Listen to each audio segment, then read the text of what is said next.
Hey there, Internet friends. Trevor Starkey here with another episode of AC Discovery, my weekly Saturday show where I sit down with either anime or comics and or maybe both. This week, while I'm away at Kinda Funny Live 3, I put together this episode for the next two episodes of Death Note. You might remember in my first episode of this series, I touched on the pilot episode of Death Note. I've since watched the next couple episodes and wanted to kind of give my impressions of those two. So episode 2 is called Confrontation, and it introduces the character of L, the mysterious, uber-genius detective character who nobody's ever really seen in public, and he gets introduced as L's antagonist, as his arch-nemesis in this game of Death Note chess that they're playing. We also get introduced to the idea that the public has started to rally around this persona that Light is embodying, which has been given the name Kira, named presumably for killer, the English word killer. And another thing of note in this episode is the introduction of Light's failsafe, his hidden drawer that he goes above and beyond to booby trap, so that if anybody doesn't know the precise method to get into it, it'll trigger and light on fire, and so the Death Note book will be no more, and there won't be any proof that he is the one kind of committing all these murders by magic. And then the next episode, called Dealings, we get a few more little details kind of sprinkled in there. We get L putting the deduction out there that Kira is a student because pretty much all the deaths are happening when a student would not be at school in the after hours or any time on weekends or holidays.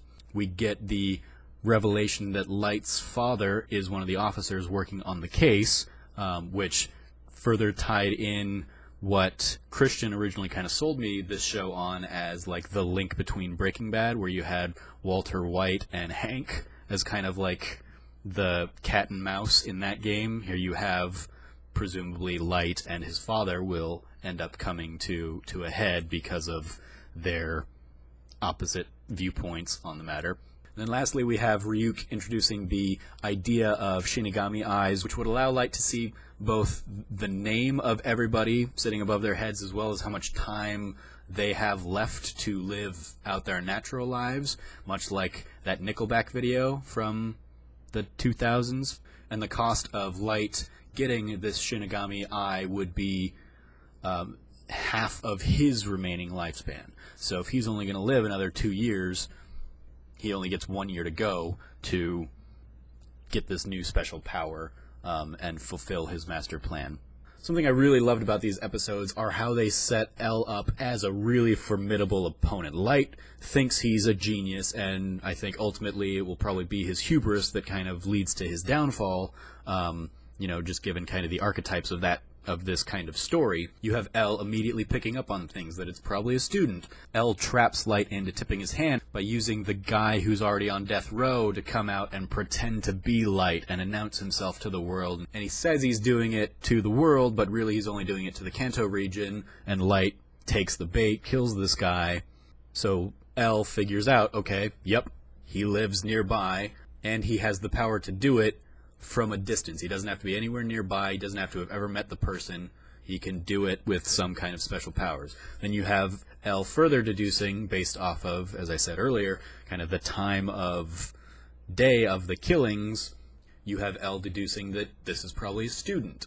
And then because Light's father is a cop and Light can hack into his computer and get access to that info and that suspicion, Light thinks that he gets kind of a leg up by showing that he can kill people every hour in a day.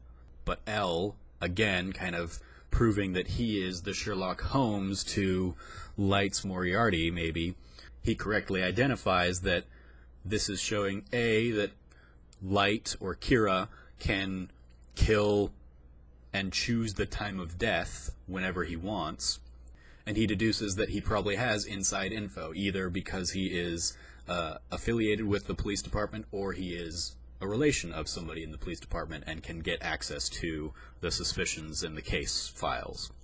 So I'm really enjoying Death Note. I do love kind of the Sherlock-Moriarty dynamic, and I'm really excited to see where it continues to go. So those are my thoughts on episodes 2 and 3 of Death Note, Confrontation and Dealings.